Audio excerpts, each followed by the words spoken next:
Bah moi c'est arrivé samedi, j'étais à la Fourrière pour la, je pense sans mentir. Millième fois. Non mais genre sans mentir, si je compte réellement, ça faisait peut-être la 82e fois de l'année. Il n'y a pas une semaine sans qu'il y ait une Fourrière. Non.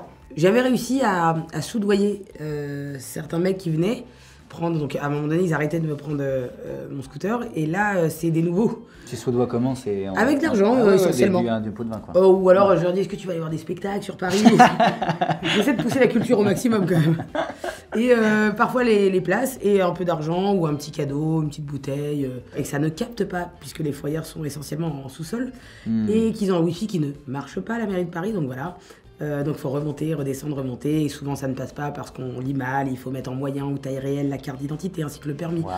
Voilà, c'est compliqué, mais en tout cas, toutes les semaines, je suis à la Fourrière si vous voulez me voir, soit celle de Charletti, avec une petite préférence pour celle de Louvre-Samaritaine, voilà.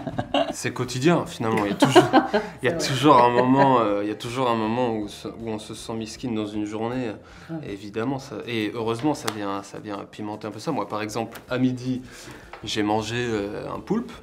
Enfin, j'étais au restaurant, j'ai pris un plat, c'était un poulpe et il y avait genre, c'est pas qu'il y avait un cheveu, il y avait genre une touffe de cheveux dans mon plat. Je me suis clairement senti miskin et je pense que demain je me sentirai miskin pour autre chose.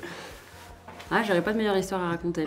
Moi, alors si j'en ai un mais beaucoup plus petit. J'avais une prof qui m'intimidait beaucoup en école de cinéma et elle m'intimidait vachement et un jour je l'ai recroisée quand j'écrivais dans une chaîne qui s'appelle Canal+, et je sortais de la cantine, c'est très précis, et j'avais pris à emporter le plat, c'était du couscous, et je le tenais et je vois mon ancienne prof qui est scénariste et immédiatement je lui dis tiens, il y a du couscous si tu veux.